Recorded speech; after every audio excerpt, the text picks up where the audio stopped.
just what Miami Dolphins.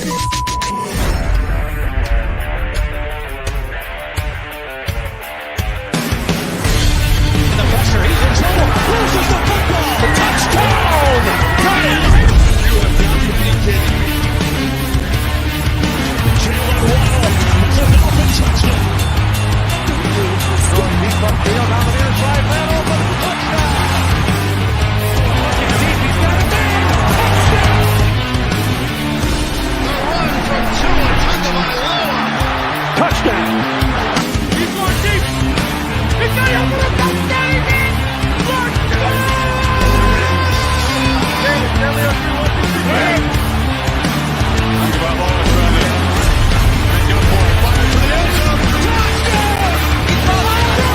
touchdown. Beautiful day to be a Dolphins fan. Let's go!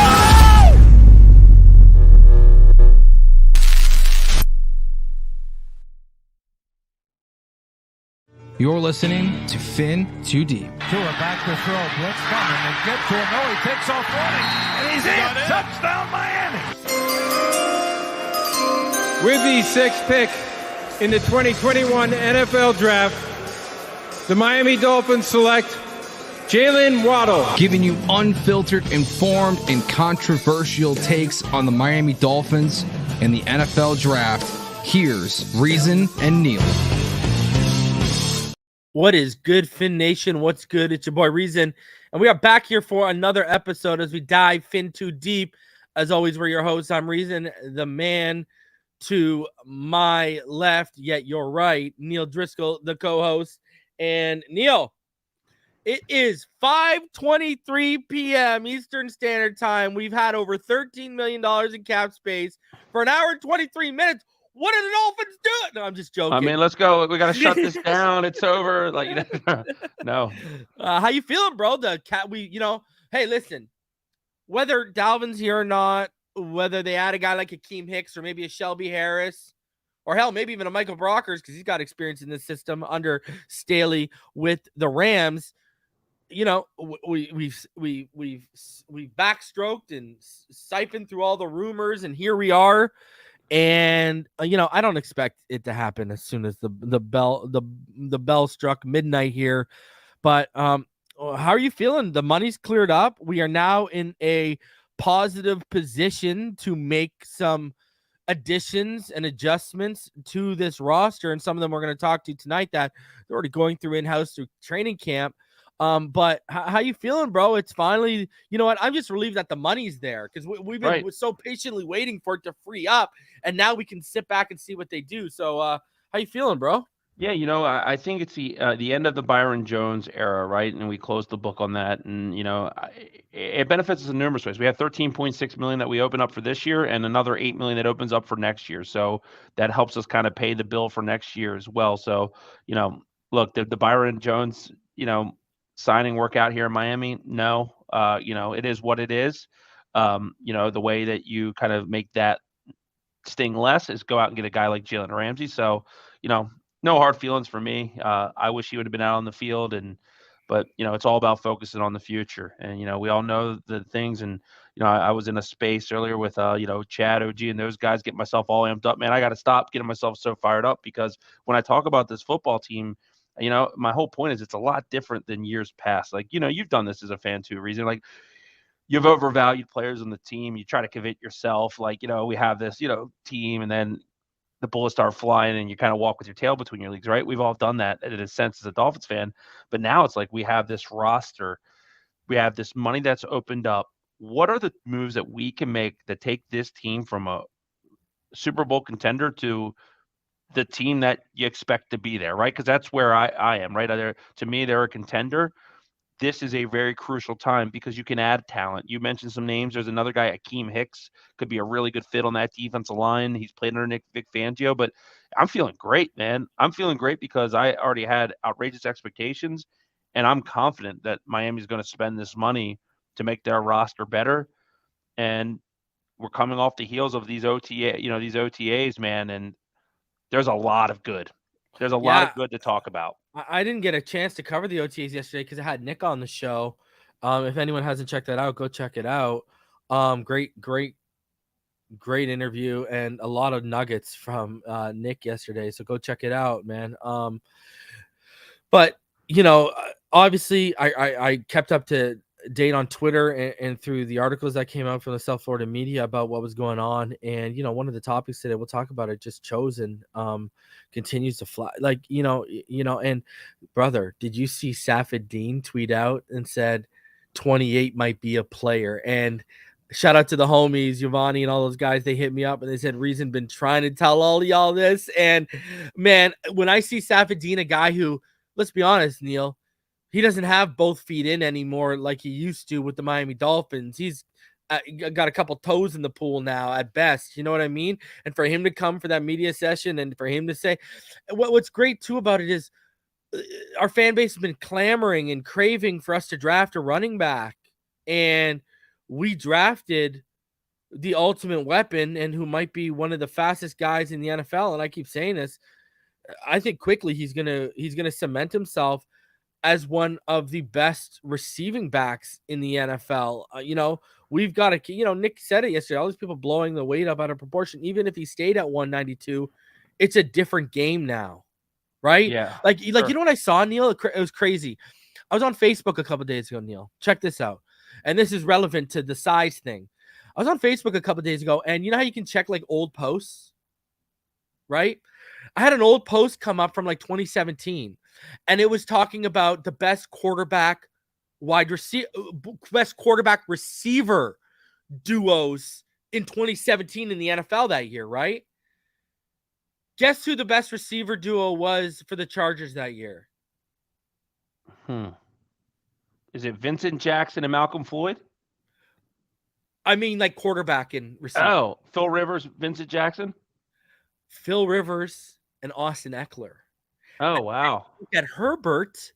What's Herbert's? If you look at who's the best receiver quarterback combo in Los Angeles, we can both say it's easily Eckler and Herbert. It's not Keenan and Herbert, and it's not, we know. And you look at Achane, Tua's going to have a valve he's never had before. Yeah. If you want Dalvin Cook to the fray, but right. let's speak about what we have on the roster right now. He's going to have an outlet he's never had before. And, in speaking with Nick, Neal, Raheem Mostert's in better shape than he was heading into the last offseason. He's fully recovered from that ACL. The explosiveness is back, and the home run ability is back that we all knew. He didn't seem like he had that extra gear last year because we know those type of injuries, Neal, they usually take a year and a half to get right. Yeah, right? Sure. So he's got that gear back from what I understand. And but we all know this. Raheem and Jeff Wilson, they ain't Achane out of the backfield. I mean, Achane's legitimately going to line up in the slot. I want you to understand. Let me throw this by you, Neal. As a defensive coordinator, as a defense, what are you doing when we throw in the old Bama look at you?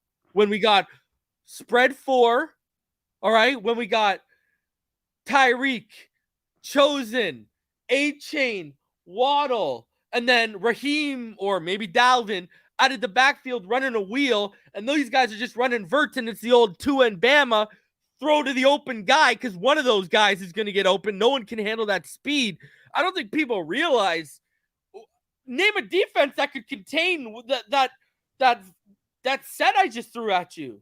Yeah, look, when you have Tyreek and you have Waddle, no matter who it is, whether it's Chosen, Berrios, Devon, Achane, they're going to be at least the number 3 option. Like when you think about that, and not our 1 and 2 options, like they're the elite of the elite, right? So if you have a guy like Tyreek Hill, there's not a man on the planet for a football game that can line up 1-on-1 with Tyreek Hill and shut him out. There's no one. It doesn't matter who the corner is. There's always got to be help. Like I've seen Marlon Humphrey get eaten up by him. I've seen Xavier Howard get eaten up by Tyreek Hill. I've seen the top corners in football get eaten up.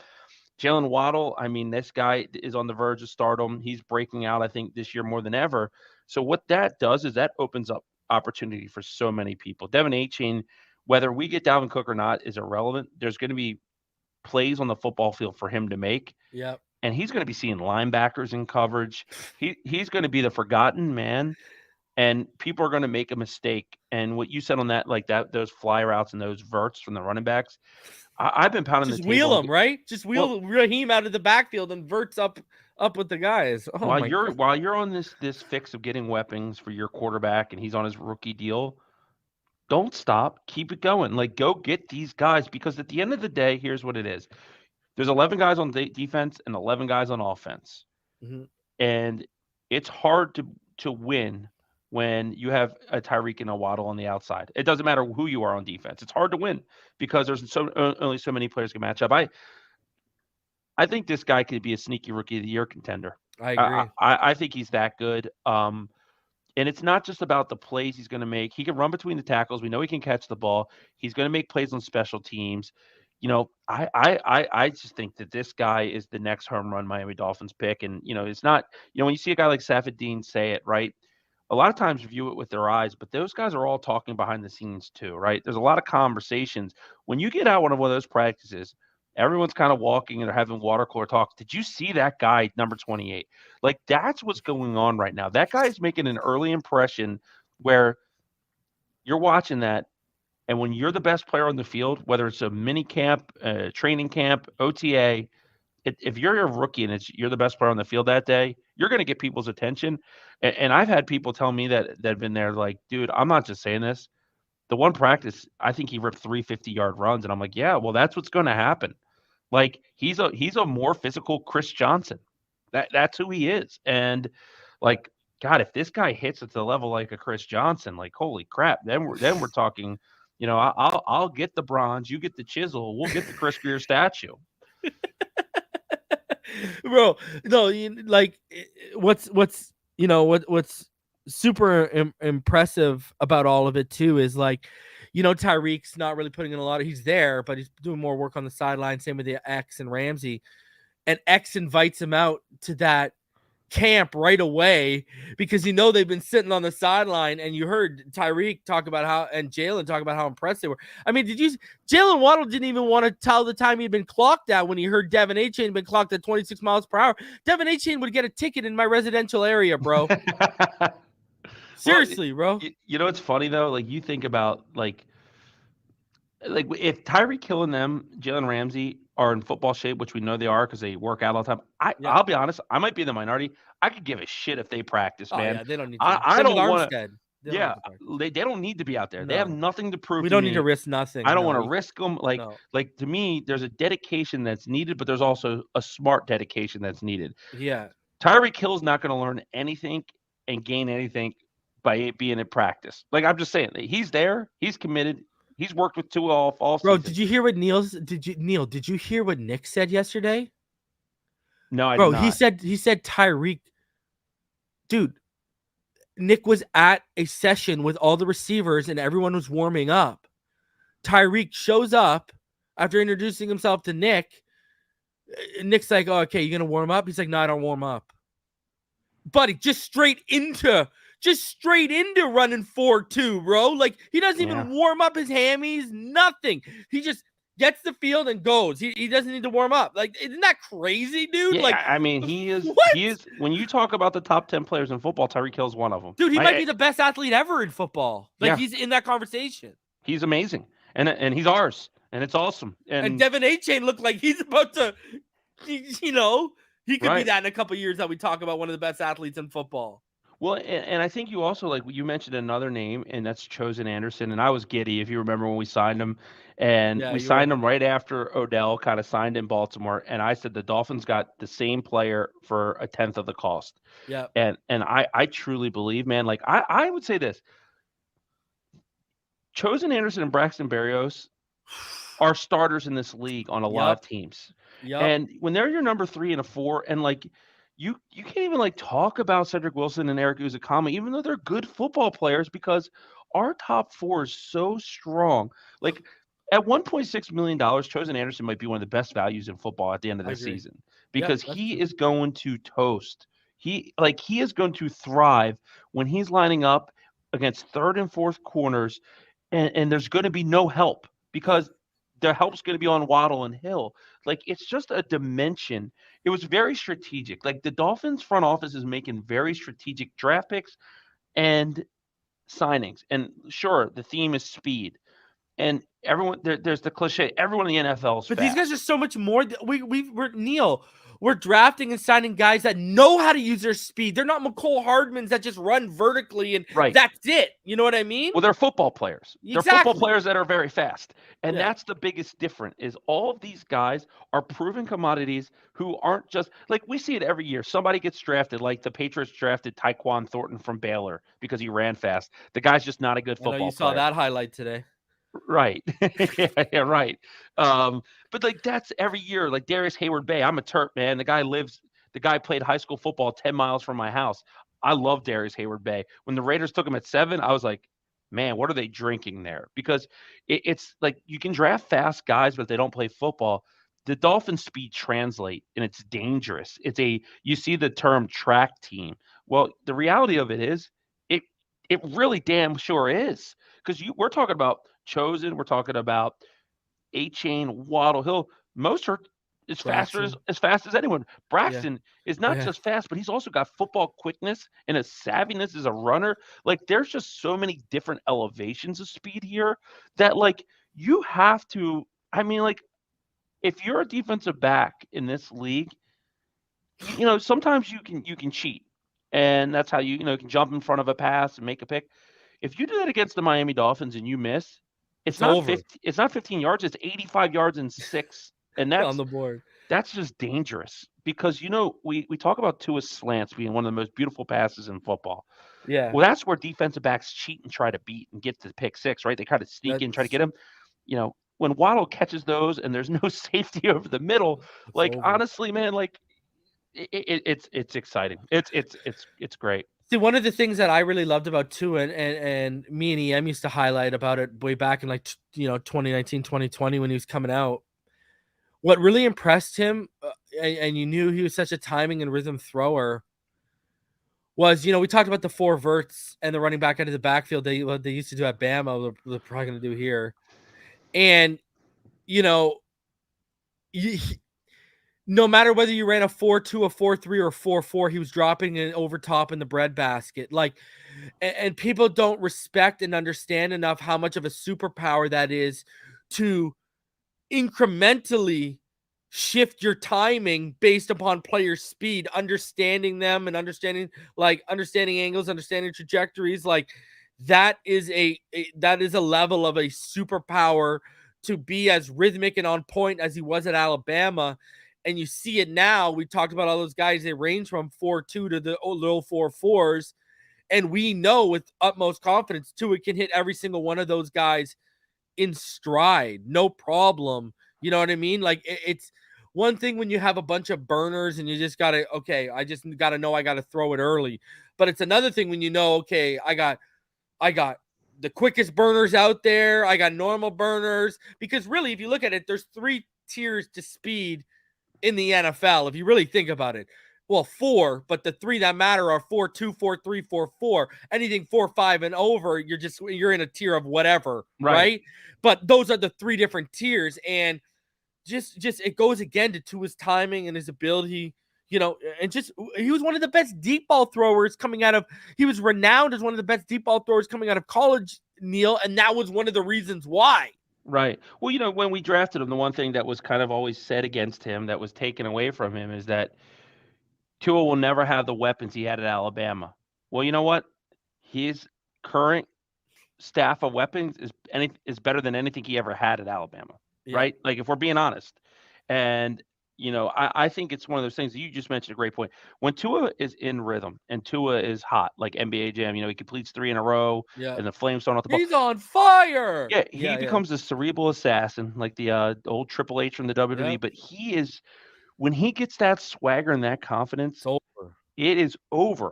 We've seen that, and that we saw it early in his career. And we all. I'm not going to rehash where his comments was wavered, but at the end of the day, Mike McDaniel is a good coach for Tua because he understands that he has to get Tua in rhythm early.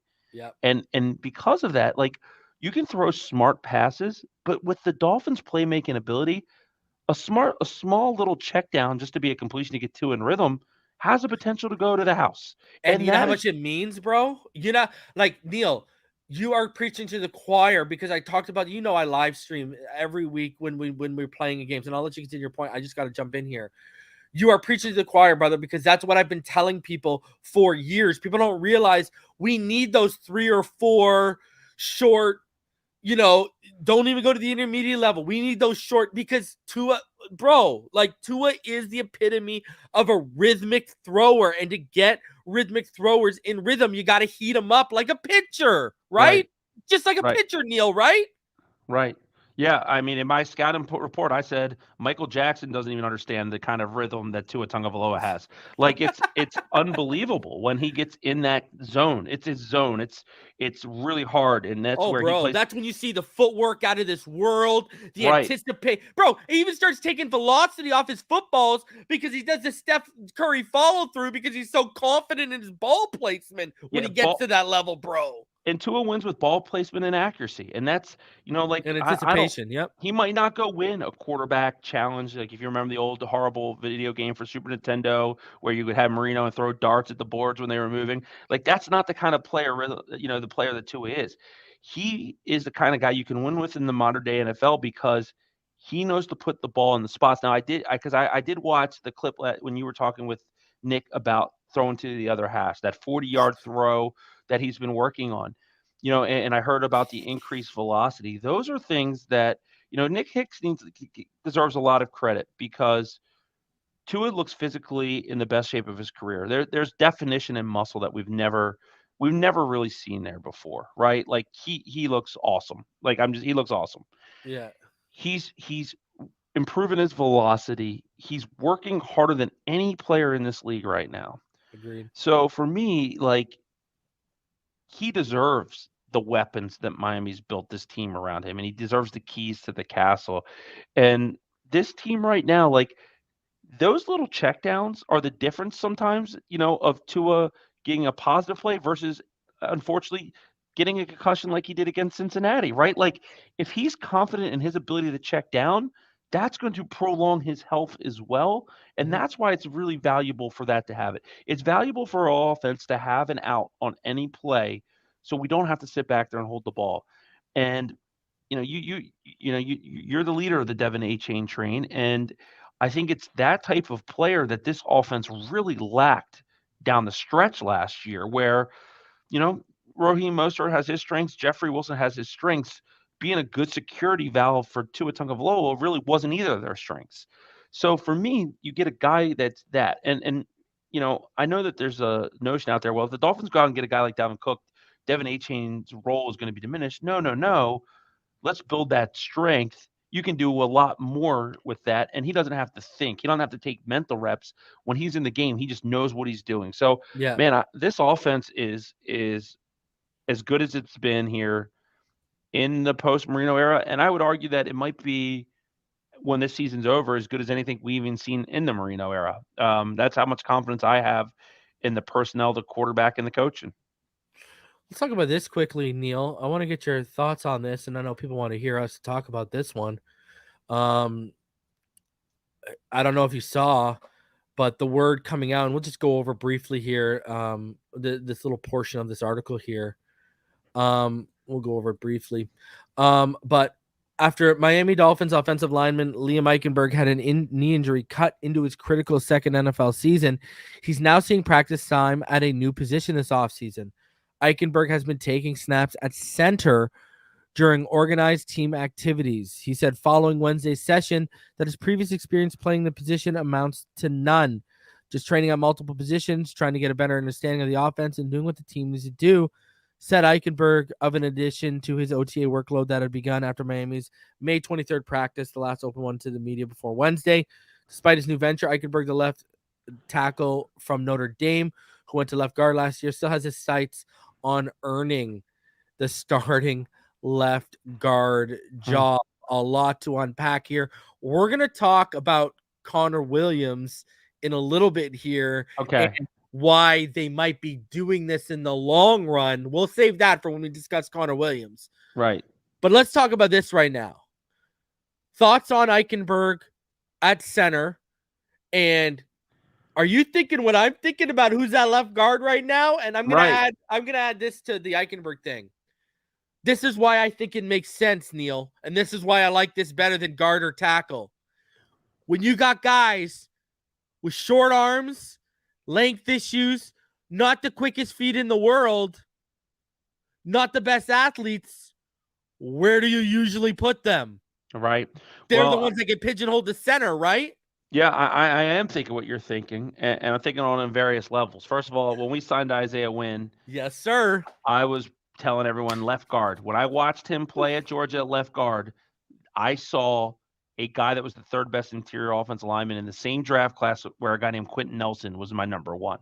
He's a people mover. He plays well in space. He's strong. Playing next to Taron Armstead, like that's a really good fit for him. Yep.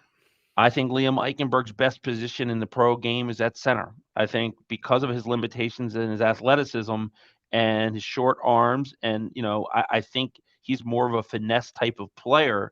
I think a center is actually a good fit for him. And when players don't practice because of contract disputes, sometimes they get their way and sometimes they get money, right? Their agents tell them to do that and they get their way. Sometimes it backfires and you create opportunity for somebody else.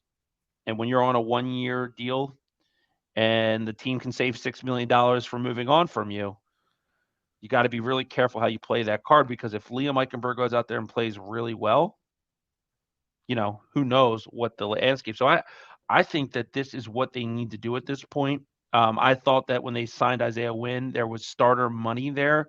And let's not forget, they did I'm not the biggest fan of this guy. I think he's an average depth piece, but Dan Feeney is on this team and he has a lot of experience to play at that center position as well. So I think there is a story here that's worth monitoring. And so let's get into that. So, right now you've got two impending free agents in Zach Sieler and Connor Williams. They skipped OTA practices when we know Zach Sieler usually plays ball. He usually, he's a team player. Yep. Now mandatory mini camp is next week, so we're gonna get some answers either way. Right. But you got Connor Williams, his absence basically forcing them to cross-train Liam Eichenberg and potentially set up, Dan Feeney's on a 1-year contract. Liam Eichenberg's got, another year under contract here after this season due to the fact that he, wasn't a first-round pick, you know what I mean? But it kind of seems like that they're setting that up for if this guy takes off, well, maybe we can use. You see where I'm going with this, though. It kind of seems like this is a early on fallback plan. Let's see how let's see if how he works out, if he's even worthy of being a fallback plan. Like, this seems like they're trying to get their ducks in a row in case this Connor Williams thing doesn't work out and they're not forced. Their hand isn't forced to overspend in free agency or with draft capital to go and get a guy next year if he does leave. And then Zach Sieler, Christian Wilkins is there, and Christian Wilkins is probably owed more money than Zach Seiler is going to see. Then both of them combined. You know what I mean? And we know, we know Zach Sieler, he's only going to earn about $2.97 million this year. And we know he's also a big leverage piece for the Dolphins in their situation. So where are you seeing this? Are you looking at this as like Connor Williams and Zach Sieler are quietly holding out and we're going to see what the deal is on mandatory mini camp? Because usually these guys, last year they were at OTAs. Right. Well, there's two guys doing the same exact thing, and I have totally different opinions on. And I'll start with Zach Sieler. Zach Sieler was signed here 2 years ago, and he was an undrafted player, so he was making league minimum. The Dolphins paid him, but he took a discount to what his market value was. So fast forward, he's there. He, probably feels that he's owed money because he did them a solid at the first negotiation. And you know what? He might be right. Unfortunately, as much as I love Zach Sieler, he's a great football player, and I think I don't want to get this twisted, but finding a guy to fill his role is probably one of the easiest things to do in the NFL. I don't think they'll be able to pay Wilkins and Zach Sieler. in a long story short scenario. Yeah. And I think Zach Sieler will be there next week and play through his contract and probably make big money on the open market, and we'll get a compensatory pick for him is what I envision happening there. Not saying that's what I want to happen. I'd love to keep him there. I hope that there's a way to negotiate, but the Dolphins you have to be choosy on who they can keep at this point because they put out some big money, right? So we'll see there. But I think Zach Sieler will be there. He'll be a week 1 starter. He'll play his ass off all season, nonstop motor, be a great team guy, and hopefully the Dolphins can work something out to keep him here. Connor Williams, I'm frustrated with because the Dolphins, he's paid handsomely. The Dolphin, he was a bright spot on the Dolphins offensive line last year. I'm not going to take that away from him. He played really well at center. But you signed a short-term deal here to prove it. You're 50% of the way of proving it. Now finish it off. Do what you did last year again, and then you're a $10 million a year type of player. Not being out there is going to open up the door for somebody else. And he only has so much leverage because Miami can save $6 million by releasing him or trading him, right? So say Eichenberg or Dan Feeney really impresses, and they say, you know what, we'll trade a Connor Williams and we'll spend half of that and go sign a Dalton Risner. And we'll keep the other $3 million, and put it towards something else. I hope they're both there next week, but Connor Williams needs to be out there. He's one of the sure things on this offensive line, which, you ask me, 60% of our offensive line is a sure thing. When you take Armstead's health in consideration, it's probably 50% of your offensive line is a sure thing.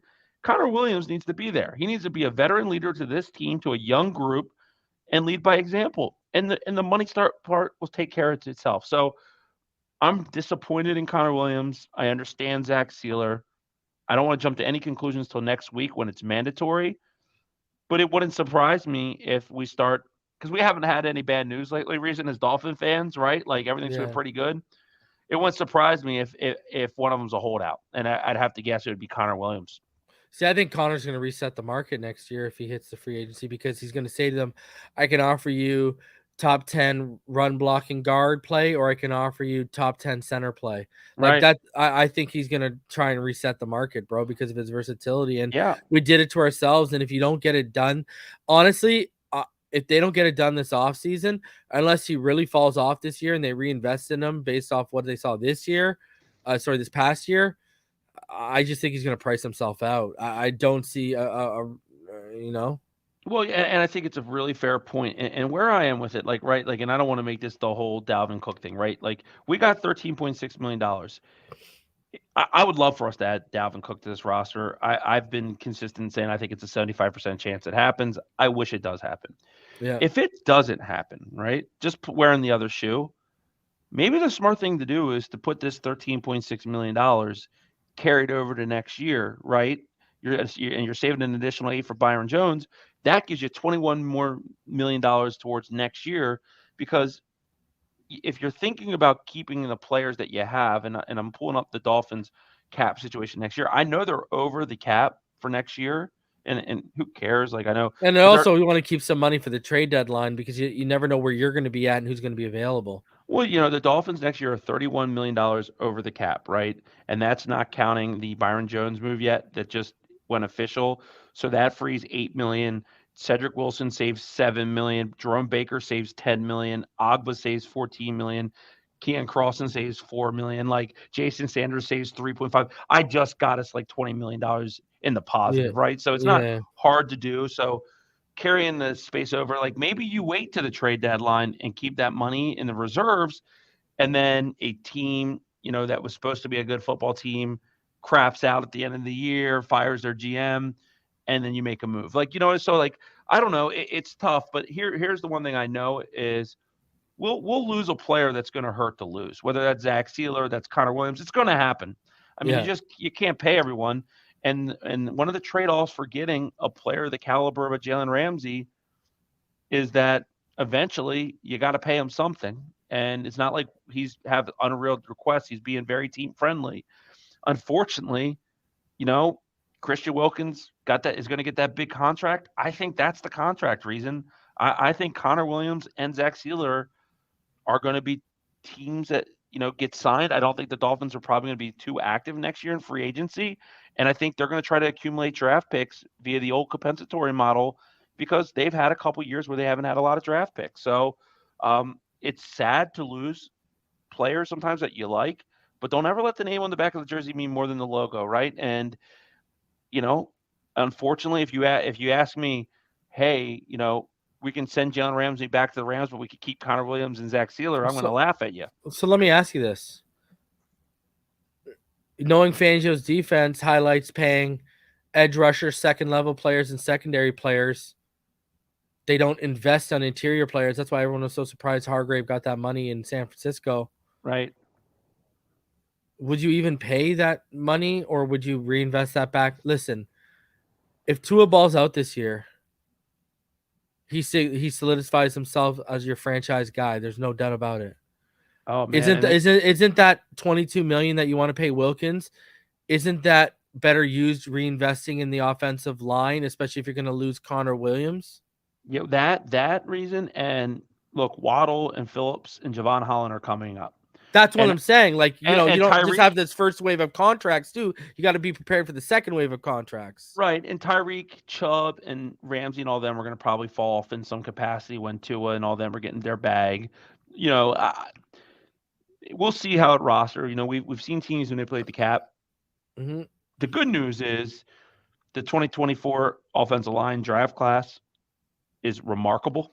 Yeah, it's good. And that's where I think the resources should be. I think the Dolphins they're going to be in the market early for a really good lineman. David Long, linebacker is going to be remain in need because David Long's on a 2-year deal. Jerome Baker is going to be a likely cap cut. They're going to have needs that pop up. Every team does. I don't want to worry about 2 years from now right now because I want to live in the moment because the Dolphins have built the roster to shoot their shot. And, you and I believe in this quarterback, and I think I wouldn't have it any differently than right now. I think in life, there's a lot of things in life, people live on budgets, you know what I mean? You can't go out and eat lobster and steak every night.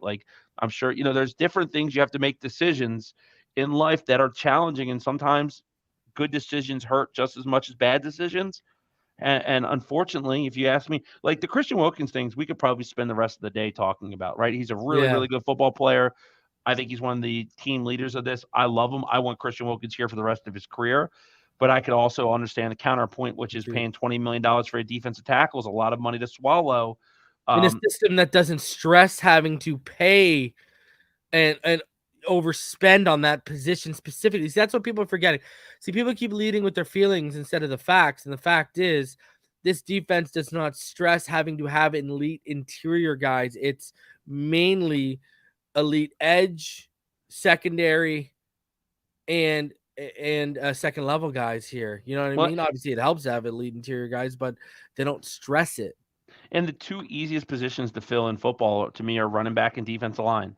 I mean, not the way this market is. Aren't you still stunned, Neil, how this market is? Isn't this the craziest you've ever seen the defensive tackle market? Oh yeah, it is. Well, and that's why, when I started to see it when Draymond Jones got paid by Seattle, I was like, what the that? There you go. Who drafted him? Who drafted him? Denver. Who drafted him? Yeah, and who's the coach? Vic Who's Fangio. the coach? And Vic Fangio. did they re-sign him? And nope. And Javon Hargrave money, really good football player. What an overpay. And so it's funny to me, the move, honestly, with Christian Wilkins, in my opinion, is to let him play this season and then franchise tag him. That's my move. And because I don't know what the Dolphins are going to look like in 2 years, but I'm not going to keep Christian Wilkins if it costs me Tyreek Hill. And you know what I mean? So and that's not Waddle and Jalen Phillips future contracts. No. Right. So you got to be smart. Now, the thing I'll say is that the Dolphins do a great job of structuring the contract. So if they front load the guaranteed money, make a lot of it proportionate bonuses, because I want Christian Wilkins here. So do I, but I want it to make sense for us, bro. And I don't want it to hinder what we want to do next season when we have to rebuild certain areas. And I don't want it to hinder the second wave of contracts, the Waddle, the Holland, and the Phillips contracts. I don't want it to affect those because I'm going to keep it a buck with everyone right now. Long-term, Jalen Waddle, Jalen Phillips, and Javon Holland are bigger assets to this team. Sorry, I hate to be the one to tell you that. It's probably not even close. I mean, Jalen, and out of the people you name, because they're all going to be top 5 players at their positions. Agreed.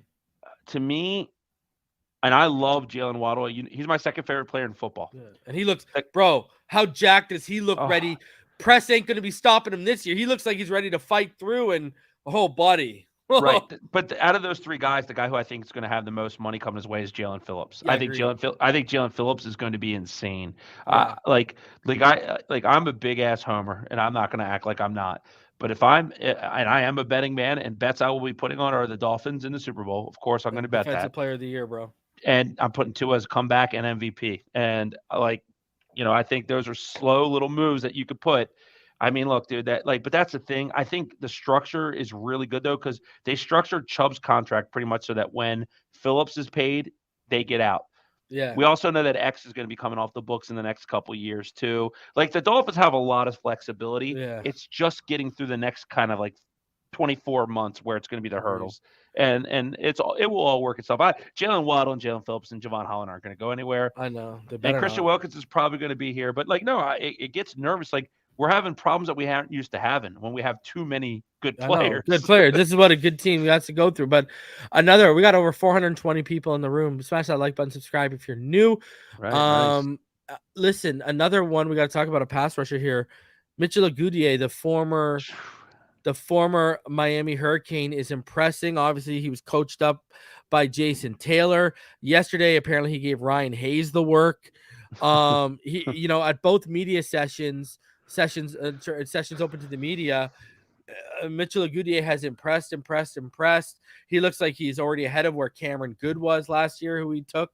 What are your thoughts on this kid? Because they might be adding another guy to their repertoire. Yeah, I think it's interesting because I think when you look at the Malik Reed deal, right? We signed him to be this year's Melvin Ingram. Well, it's a 1-year deal, and the Dolphins can save money by they get out of the contract if they want to. That's a battle to watch. Mitchell is going to get a lot of play in the preseason, the chance to prove himself. At worst, he's a practice squad guy. I think that's at worst. When you look at this 53-man roster, more so than ever, this preseason is going to mean something. These games are going to mean something. Usually in the fourth quarter of the preseason game, I'm like, why the hell am I watching it? These guys aren't going to be here. Well, you're going to have really good quality players still playing in the fourth quarter of these preseason games. And there's going to be some real battles. I mean, you think about the edge position, there's going to be battles. When you think about the wide receiver position, there's going to be some real battles. Teams are going to be lined up to poach the Dolphins' releases. And that's the biggest compliment you can get as a football team, is that when people want your leftovers, you're doing something right. But, you had mentioned him when you talked about the undrafted free agents that were on the squad. There's a couple guys here that look, I'm not sure they're going to make the roster, but they're going to fight like hell. And those are the type of guys that you want on the bottom half of your roster or at the end of your roster. Because when people have that hunger, man, and this is, you got to think the guys that are the undrafted free agents that are fighting to be on these NFL rosters, this is the difference from them having a life of luxury with a, top 1% in the country income versus, holy shit, what am I going to do with my life? That's a fine line.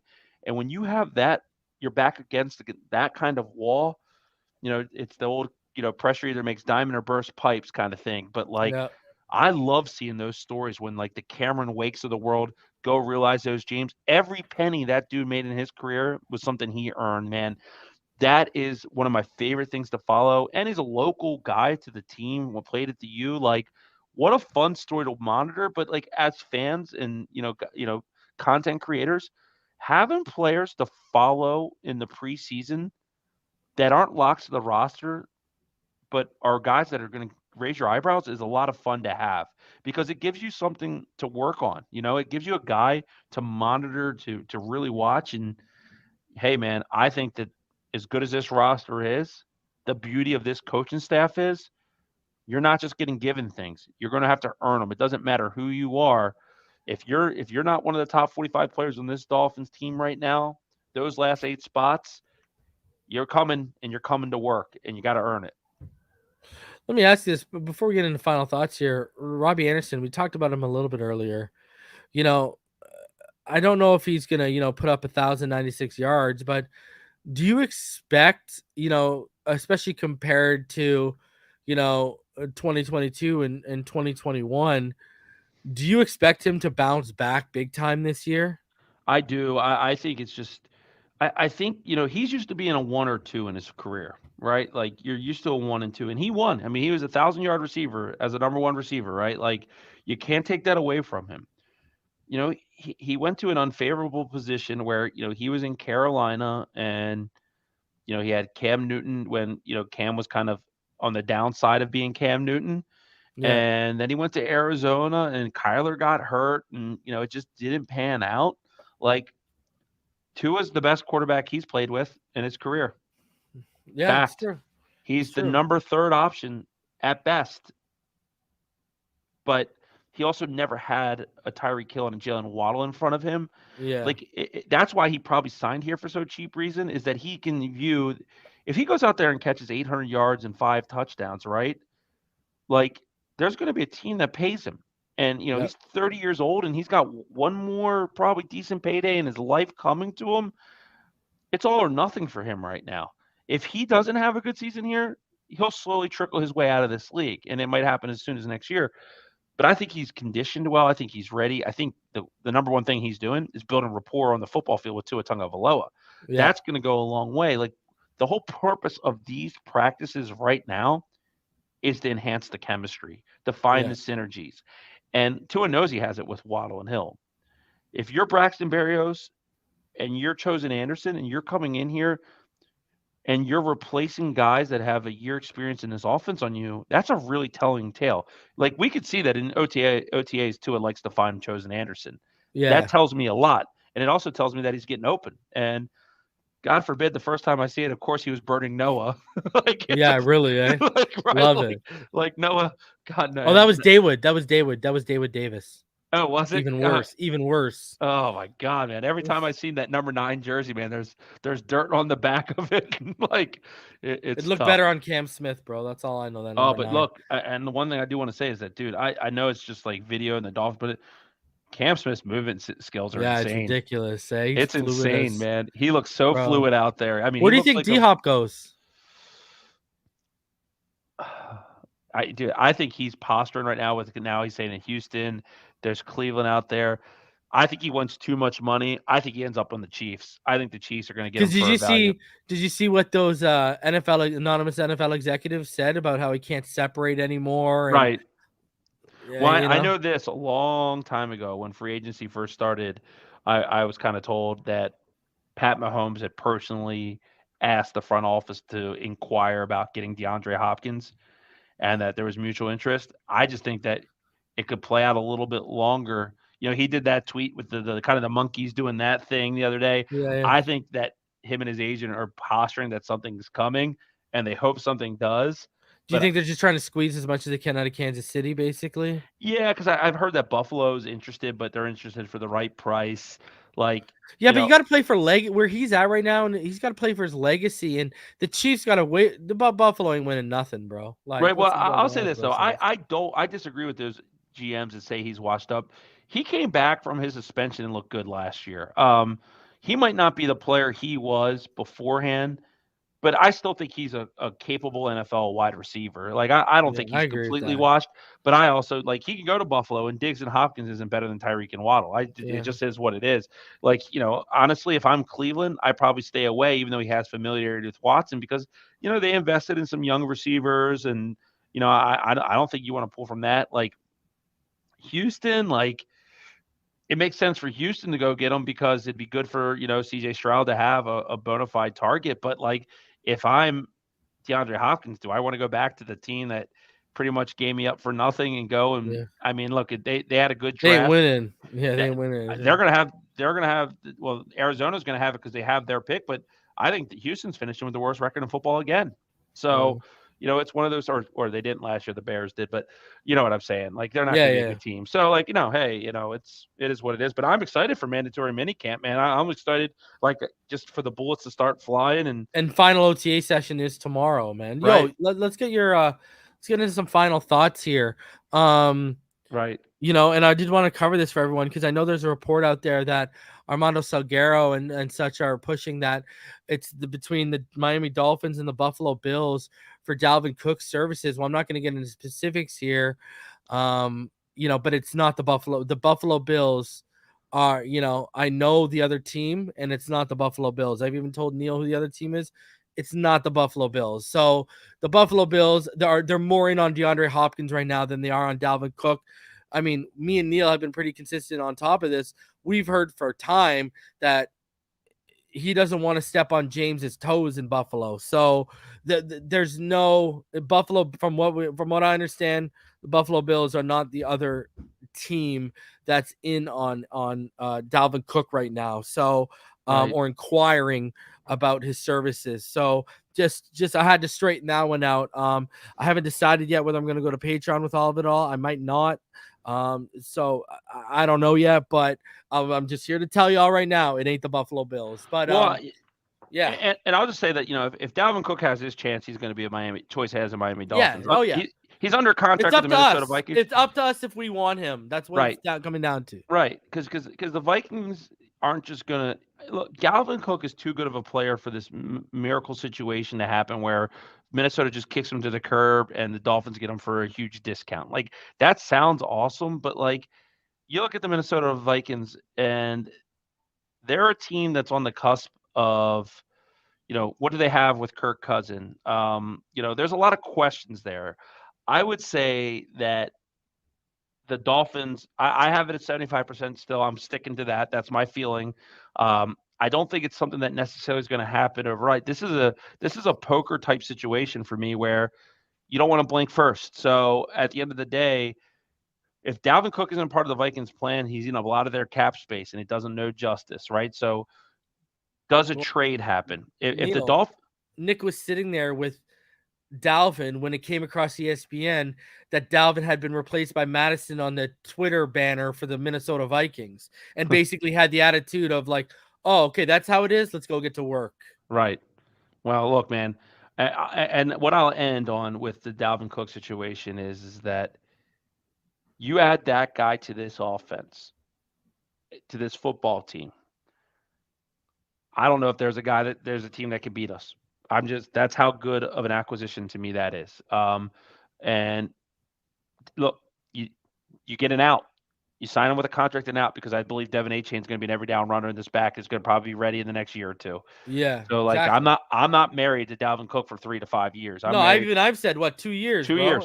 And it's about the guaranteed money for him, right? Yep, I want him for 2 years because I do think there's a spot where Devon Achane is going to be on his heels quickly. Yeah. So, but I think that when I look at the running back position in totality, I don't care if Myles Gaskin and Salvon Ahmed are on this roster. I think they're guys you can go find on the street. But if you tell me that our running back core is Achane, Dalvin Cook, Jeff Wilson, Raheem Mostert, I'm telling you might have the best running back room in football. Oh, so like you make a strength to this offense. So I think it's going to be really, really interesting. And I do think they're going to go after a defensive tackle, Neil. I do think they're going to add someone. A veteran who's depth. And look, also like, would you be down for another linebacker? Yeah, I mean, the one thing I know it's Anthony Barr's still out there, Neil. Yeah, it's OTAs. I want David Long on that football field, man. I don't want him on the sideline. Sure. I don't want him on the sideline working out like he's been. But Channing Tindall looks like. Oh, Neil. It looks like we won't see anything from him until year 2 in Fangio's defense when he grasps it. Well, that's what, to my point about the preseason, man. Like, there's a lot of stories to watch in the preseason. A good episode for us is the top 10 stories to watch in the preseason when we get there, because that's what we're gonna do. Yeah, because you think about it, like there's a lot, like Eric Uzakama is another guy, right? You think about the tight end position. You could talk about Tanner Connor. You could talk, there's just so much to this football team right now that it's interesting. You don't know how it's going to go because we kind of what we've been pounding the table on. Let's do that next week. All right, yeah, that's a great, fantastic idea. Top 10 storylines heading into training camp. Right, 110%. Yeah, that's fun. I mean, but like, long story short, like, man, like, I think it's, as usual, fun time to be a Dolphins fan. You can't turn off your phone. We're all literally Bobby. hitting refresh. Oh, hey Bobby, what's up, man? Yeah, no, and Bobby's been spot on Bob Twitter. knows what the deal is. He knows what the deal is. Yeah, Me and him were talking about it. We were laughing about Armando behind his back. Right. Yeah, I said, bro, I know I can hit you up and talk to you about this because I know you know what the deal is. And we were just laughing about Armando, how we were talking about the 2020 draft and how, remember, every day before the draft, Neil, Armando was saying we're going to draft a new quarterback every day. Right. I feel like they play Armando like a fiddle. I feel like he's used for misinformation, bro. It's for hilarious. sure. Yeah, Bobby's a must follow. He's putting out good content out there on it. Follow him on Twitter right now. Yeah, what he just said. I mean, if the Dolphins want Dalvin Cook, he will be a Dolphin. Dalvin Cook will be a Miami Dolphin. That's and that's how we ended. I mean, I think that, hey, we got mandatory mini camps coming up. We're getting to a point where there's a lot of stuff coming up, which is good. So, it's kind of the lull of the football season. What are we 101 days away from football? Yeah, I think 99. Something like that. Oh, yeah. We broke the 3. Oh, we're into double digits. I think we're 99 days away. I mean, and so you guys, I don't know for who don't know this, but I don't get good internet. I have dial-up internet. Well, we just got the email yesterday that my Starlink, all my equipment has shipped. So your boy will be on YouTube TV. I'll have regular internet because I live in like the farm country. Literally, you pull down my neighborhood, I'm the only person that doesn't have a horse in my neighborhood. I'm not joking. So like, but how many horses you got in the caddy, bro? Yeah, 320. What? Right. But no. So I like the good news is that I don't this reason, but I have to I'm in my office today. I have to go to my frame shop. When he do these, but now I'll get to do it in my Dolphins den. There you go. Lined up, get all the equipment, get ready. So beautiful. I'm gonna become a professional at this now, man. No more of this jabroni stuff. But no, man, fins up. Let's get it. Yeah, it's awesome, man. This. I don't know about everyone on here, but this is. I mean, we got the Heat tonight, and I know that's why we did this at 5:00. Game 1. Reason I know you're a hockey guy like me, man. I love this Stanley Cup matchup. I'm through the roof on it. I think it's a really good matchup with our teams being out of it. The best we can be. I think the Knights are deep, bro. What's up? I think the Knights are deep. Oh, dude. Since they've come into the league, that franchise has been amazing. Buddy, they've been in the league for 5 years, and this is their 4 or 5 years now, and this is their second Stanley Cup appearance. That's crazy. Right, it is. But we won't bore you with the hockey talk. Yeah. I'm going to be back tomorrow. OTAs final day tomorrow, and then June 6th, 7th, and 8th is mandatory mini camp. So it's all coming quickly for all y'all, and we'll be back next week. You already know what time it is. Enjoy the Heat game, everyone. We will see y'all in the next one. Until then, fins up all day, every day. Have a fantastic night, everyone. Thank you for tuning in.